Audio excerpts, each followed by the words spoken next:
We were 3 weeks out with Vanessa. Dress fittings done, venue booked, menu finalized. Her Pinterest board had been rated for every last flower arrangement and table setting.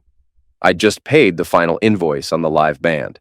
Vanessa said she wanted a classy upscale vibe for the reception, but still wanted to rage, whatever the hell that meant.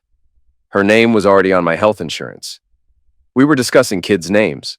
Logan if it's a boy, Emma if it's a girl. My life was locked in, until I got a message that detonated the whole thing. It came from Chloe. Don't marry her. I stared at my phone. 3 words, no punctuation, no context. Chloe and I weren't exactly close. She was Vanessa's old friend from undergrad, the kind of girl who knew where everyone's skeletons were buried. We'd shared a few drinks over the years at barbecues and game nights. She always struck me as sharp, sarcastic, a little too blunt for Vanessa's taste. I wrote back, "What's this about?" She replied almost instantly, "Not over text, meet me. Today, Old Pine Park, 3 p.m., no emojis, no small talk." I showed up 20 minutes early. The park was mostly empty, gray sky, wind stirring dry leaves across the benches. I sat in silence, watching squirrels fight over nothing, feeling like the joke was already on me. She walked up in jeans and a dark hoodie, no makeup, no bullcrap. She spotted me before I reached the bench. "Hey," she said. Nothing else. No smile, no small talk, just that one word. Level, unreadable. "Hey," I replied. She walked up in jeans and a dark hoodie, no makeup, no bullcrap. She didn't sit, just pulled out her phone, thumbed something, then handed it to me. No explanation, just the glow of the screen between us. It was a photo. Vanessa, my Vanessa, wearing a white sash that said, "Bride-to-be," sitting on a couch in some club. Her mouth was locked with a shirtless man in a cop hat. Her hands were in his hair. His hand was under her dress. You could see her left thigh and part of her underwear. I blinked. "This was the bachelorette party 2 days ago," Chloe said. Her voice was flat, like she was done sugarcoating anything. Chloe swiped. Next photo. Vanessa grinding on the guy's lap, head thrown back, eyes closed. Third photo.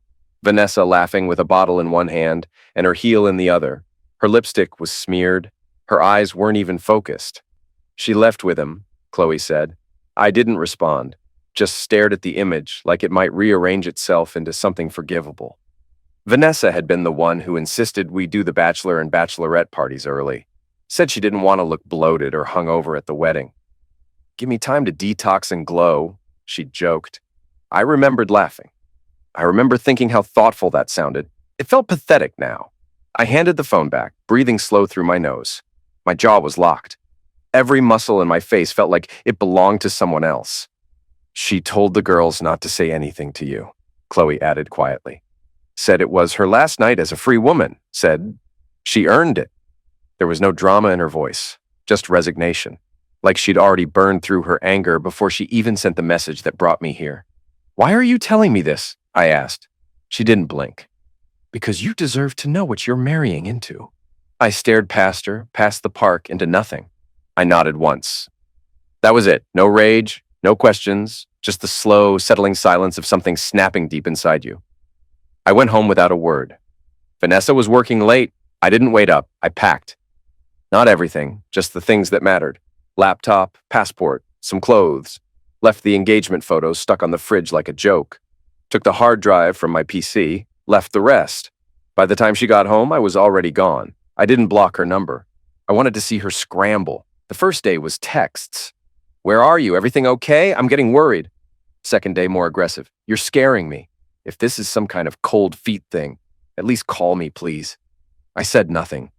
On the third day, I cracked. Turned my phone back on at a motel 2 towns over. It rang within 10 minutes. "Finally," she breathed. Her voice was shaky. "Where are you? What the hell is going on?" "You know well what's going on." Long pause. I could hear her breathing. I saw the pictures." Silence. "You left with nightclub dancer." That's not what it looks like." "Stop. Just stop. I know what I saw." "I didn't sleep with him." "You think I'm stupid?" "I was drunk. It was a mistake. One night, that's it." "And you didn't plan on telling me, right? You were just gonna walk down the aisle, lie through your vows, and play house like nothing happened." "I didn't mean for it to go that far." "But it did." Her voice cracked. "Please. Let me explain. Not like this. Let's talk, face to face. I got nothing to say. I hung up. She called 20 more times. I let it ring. Then came the voicemails, the tears, the panic, the rage. I listened to every one of them. Not because I cared, because I wanted to burn every last illusion. Then came the guilt campaign. The texts kept coming. I'm falling apart here. You're the only one who can calm me down. The messages came hourly, then every 10 minutes, day and night. She switched from texting to voicemails like hearing her voice would break me. When that didn't work, she turned to guilt.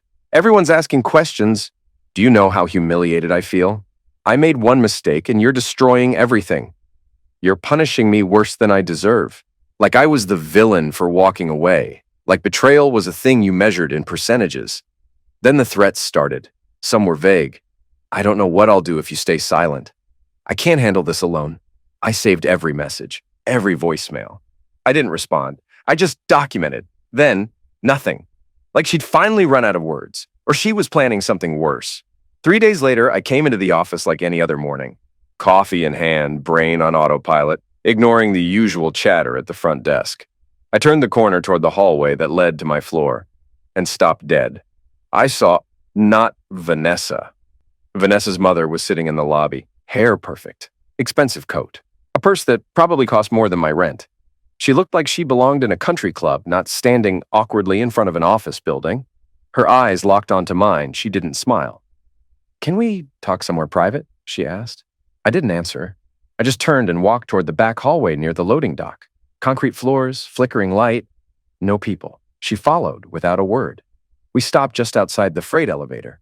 She didn't sit, didn't even lean on the wall. Vanessa's a wreck, she said. I stayed silent. She hasn't eaten. She barely sleeps. She won't stop crying. I waited. She made a mistake. No, I said. She made a choice, then she lied about it.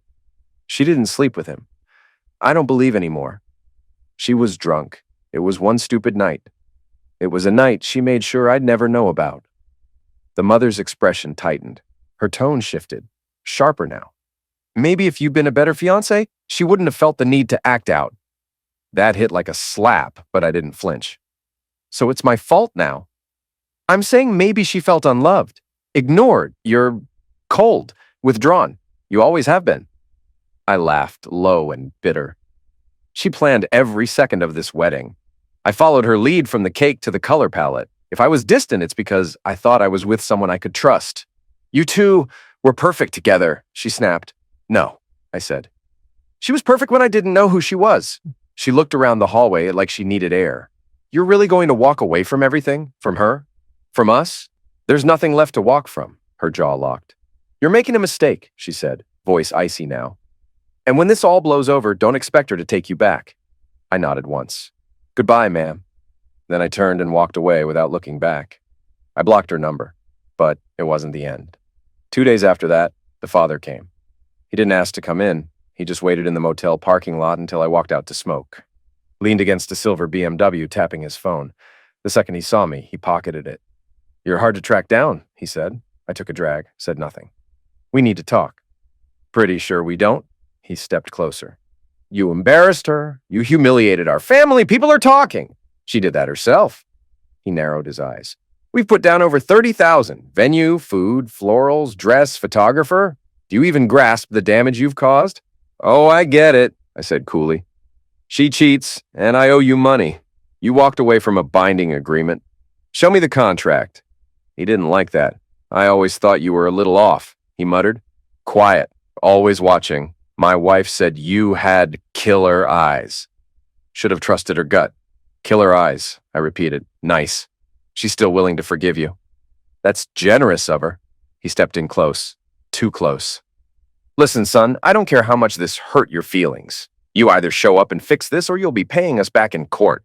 I flicked the cigarette at his feet. Try me. The next morning, Vanessa showed up, not unannounced.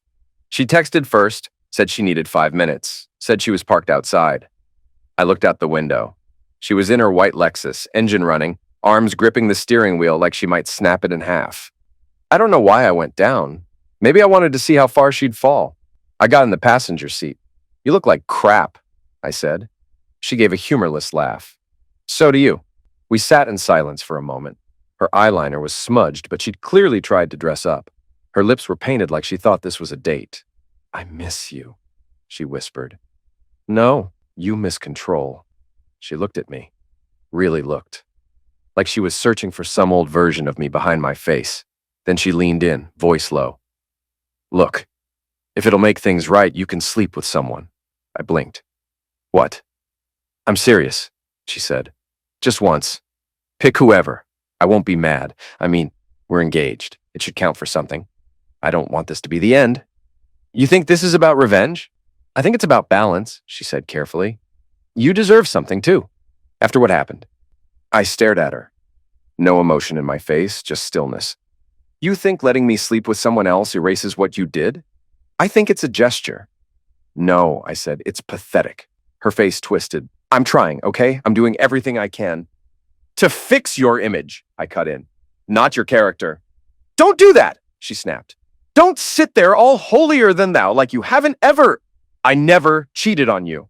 You're acting like I'm a criminal." "No," I said, leaning closer. "I'm acting like a man who saw his fiancée tongue wrestling a dancer in front of her friends, and then trying to buy him off with permission to screw around. That's not love, that's damage."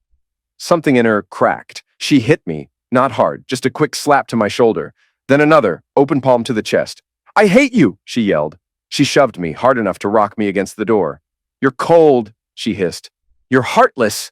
I looked her in the eyes, calm, unshaken.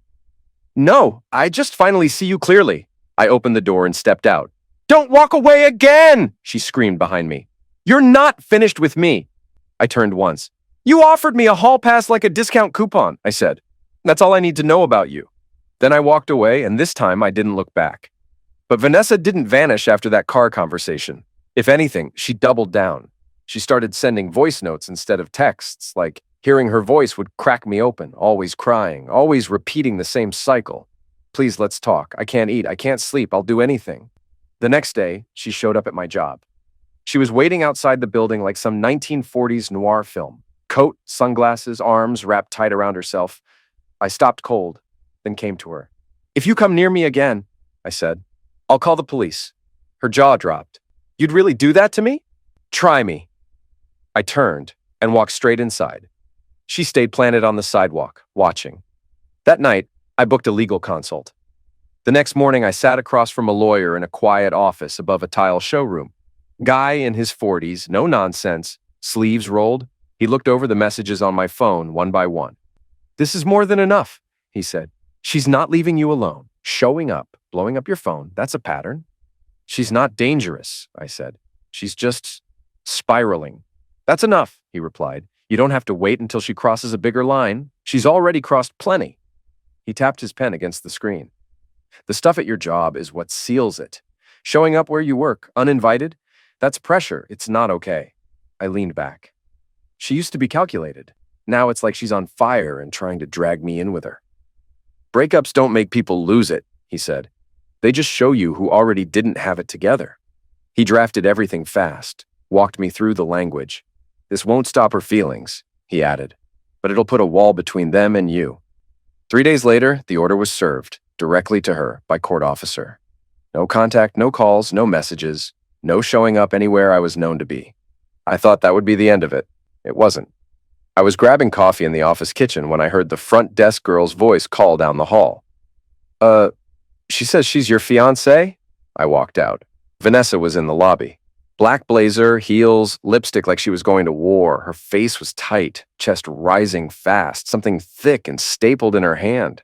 The moment she saw me, she marched forward and threw a stack of legal papers in my face. Pages slapped across my chest and hit the floor. "You want a war?" she snapped. "Fine, here's your war." I looked down. "Morgan V. My name, civil filing, $32,800. The same list I'd seen the day before, now warm from her hand. "They're suing me." "No, we're suing you," she hissed. "You don't just disappear and humiliate people like this. You left me to clean up the mess." "You made the mess," I said coldly. "I made one mistake." "You made 10 after it." She stepped closer. "You think walking away makes you a hero? You're a coward. And you're an actress in a role that's not landing." Her jaw clenched. Her eyes shimmered, but not with tears. Rage. "My parents are respected. I am respected. You think you can just vanish and make us look like trash? I bent down slowly, picked up the papers, and handed them back to her. You're doing a great job of that on your own. She slapped them out of my hand again. I swear to God, if you don't make this right, what? You'll cry harder? Send another threat? Show up with more emotional damages? She looked around, realizing people were watching, eyes on us, phones may be filming. She lowered her voice. This doesn't have to get worse. I smiled. Oh, it's already over. I turned and walked away. She didn't follow this time. Later that afternoon, I dropped the crumpled lawsuit packet on my lawyer's desk. She brought it herself, I said. Threw it in my face in front of my coworkers. He flipped through it calmly. Venue deposit, catering, floral arrangements, he read aloud. Makeup, hair trials, photographer, dress. They're embarrassing themselves, he nodded. They don't have a contract. No prenup, no written agreement on financial responsibility. The emotional damage part is laughable. It'll be tossed before a judge even blinks. So I don't owe them anything. Not a dime. I leaned back. Good. He flipped to the last page. And the cherry on top, emotional damages, for abandoning the bride during a committed contract of engagement. I leaned back in the chair. They really put that in writing. He nodded. They think you'll fold. Settle fast to avoid press, embarrassment, gossip. They don't know me. That night, I posted a simple note online. The wedding is canceled. There will be no new date. Please respect my privacy. 10 minutes later, I got a voice message from Vanessa's sister. Her voice was thick with venom. You're breaking her. You know that? She's not sleeping. She's not eating. She's going to end up in the damn hospital, and you're just standing there watching her bleed. I didn't respond. I didn't even save it. Later that same day, my phone rang from a number I didn't recognize. Voicemail. Her voice. Shaky. Thin. I'm going to the bridge. If you don't come, it's on you. I drove like a man possessed. Heart steady. Not out of fear for her life, but because if she really pulled this stunt, there had to be a line in the sand, once and for all. It was raining when I got there. Cold, needling rain that stung your face. She was standing at the rail, arms spread, soaked to the bone in that dumb white trench coat she used to love. Don't! I yelled, jogging up. She turned slowly, mascara washed down her cheeks, strands of wet hair plastered to her neck. Her smile was soft. Too soft. I knew you'd come. You don't scare me, I said. I scare myself, she whispered. I stepped closer, hands in pockets. Calm. No panic. Not this time. You don't want to jump, Vanessa. She tilted her head. How do you know? Because you wore makeup. She blinked, her lips parted. What? If this was real, you wouldn't care how you looked. You're here because you want me to come running. Cry, beg, hold you. Silence. You don't want to die, I said. You want to win. I want you to see what you're doing to me. No, I said. I want you to see what you did to us. You could forgive me, she said, voice shaking. People get over worse. I'm not people. She took a deep breath. Please, just don't leave me like this. You already left me, I said. You betrayed me. You lied. You made everyone lie for you. That's who you are. She slapped me, hard, rain dripping off her fingers. I didn't move. I turned. This time I didn't look back. She didn't jump. The courtroom wasn't packed, but the tension made it feel suffocating.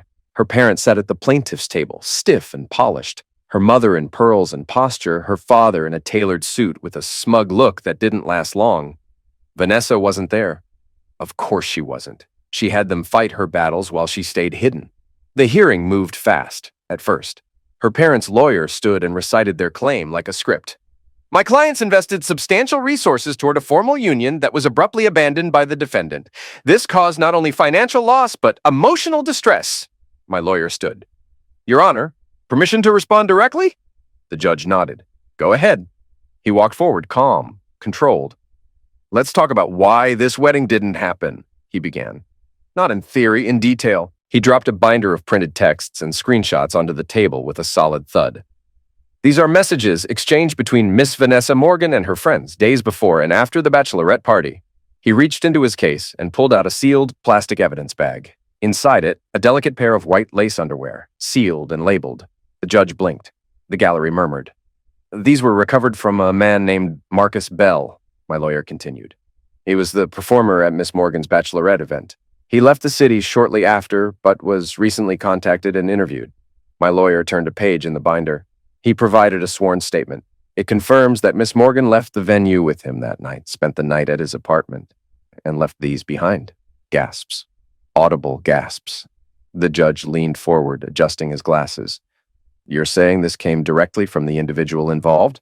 Yes, Your Honor. He also stated that Miss Morgan told him, and I quote, "It's my last night as a free woman. Might as well enjoy it." Her mother let out a faint, embarrassed sound. Her father's hand clenched on the table. Is the plaintiff disputing any of this? The judge asked, voice sharp. Their attorney stammered. Your Honor, my clients were unaware of these developments. That's your defense, the judge snapped. Unaware. He lifted the plastic bag in 2 fingers, clearly disgusted. This is not how a bride prepares for a marriage. This is not emotional injury. This is a cover-up. He turned his gaze on her parents. You're lucky I'm only dismissing the case. He nodded at me. This man doesn't owe you $1, and your daughter owes him the truth. He paused, then added, cold and clear, maybe what she really needs is a mirror. He slammed the gavel. Case dismissed, with prejudice. They left fast. Her father marched ahead like a man trying to outrun humiliation. Her mother followed, heels clicking behind him, gripping the dismissed court papers in her manicured hand. But just as they passed through the courthouse hallway, her mother snapped. This is your fault, she hissed at her husband. Loud, sharp, no more pretending. He spun around to face her. Excuse me? You were the one who let her grow up thinking she could lie her way out of anything. Oh, don't you start with that, he growled. You're the one who covered for her every time she screwed up. I didn't cover for her, I protected her. Someone had to because you were too busy golfing to be a father. The argument exploded in the open hallway, echoing off the marble walls. A clerk froze behind the desk. A pair of law students stopped mid-step. People were watching now. She humiliated us, her mother barked. She disgraced this family. Her father cut her off, pointing toward me. He didn't disgrace us. She did. She turned toward me, eyes burning, finger outstretched like she was delivering a verdict of her own. This is what you wanted, isn't it, to ruin her? To make us a circus? I didn't move. You did that yourselves. Her mother's lips curled. You're disgusting, I smiled. And you're dismissed. Before she could spit something else, the security guard stepped in. All right, take it outside, both of you. Her father didn't need to be told twice. He stormed out the front doors. Her mother stood there for another second, breathing heavy, eyes on me like she still thought she could win with a glare, but the world had stopped listening. Then she turned and they left. I pushed through the front doors into the cold afternoon air, and there she was, Chloe, leaning against the brick column by the steps, arms folded, scarf loose around her neck, eyes steady on mine like she'd been waiting there the whole time. I stopped. You stayed, I said. I figured someone should. I walked down the steps, loosened my tie halfway, exhaled. That was a circus. You were the only one who didn't look like a clown. I almost smiled. You saw everything? She nodded. The meltdown, the father turning gray, the mother blaming gravity. And I'm glad you burned it all down. We stood in silence a beat. The city moved around us. Horns, traffic, life going on. For the first time in months, I felt still. Want to grab a drink? She asked. You look like you need something stronger than coffee. Honestly, I said, I just want to sit somewhere quiet with someone who doesn't fake cry or throw court papers. She raised an eyebrow. That's a weirdly sweet thing to say. I shrugged. I'm a weird guy now. Chloe hesitated, then nodded toward the street. I'm parked around the corner. We'll go to my place. I've got whiskey and silence. Perfect. We walked side by side. No touching, no rush. Just 2 people who'd been circling each other in a storm and finally stepped out into clear air. I didn't know where it would go, but for the first time in a long time, I didn't feel angry or bitter or broken. I just felt ready. 3 weeks passed. No more texts from Vanessa. No more bridge theatrics. No voice memos, letters, or random show-ups. She went completely dark. At first, I thought maybe she finally moved on, found someone else to manipulate, or maybe she buried it all under therapy and wine. But silence doesn't always mean peace. It means something's brewing. I didn't ask about her. Didn't search her socials, didn't care. But the world has a way of delivering news whether you want it or not. It was Chloe who told me. We were on her couch one evening, half watching a movie neither of us cared about, when her phone lit up with a message. She stared at it for a moment, then handed it to me. From my cousin. She still runs in Vanessa's circle, sort of. The message read, Vanessa checked herself in. Psychiatric care facility. Breakdown. Her parents tried to keep it quiet. I read it twice, then set the phone down. No reaction, no smile, no satisfaction, just a long exhale. She cracked? I asked. Chloe nodded. Apparently, she disappeared for 2 days, left her phone at home. They found her sleeping in her car at a rest stop an hour outside the city. She didn't remember getting there. She playing it for sympathy? Chloe looked at me. No, this was real, messy real. Her mother went silent for days. Her father's been calling lawyers trying to get records scrubbed. And Vanessa? Well, I guess she finally ran out of people to lie to. I didn't say anything. After a while, Chloe asked, Do you feel bad for her? I thought about it. No, I said quietly. I just feel nothing. That was the part that surprised me the most. Not the breakdown, not the silence, but the weightlessness of it all. She had burned the whole structure to the ground, and in the ashes there was nothing left for me to mourn.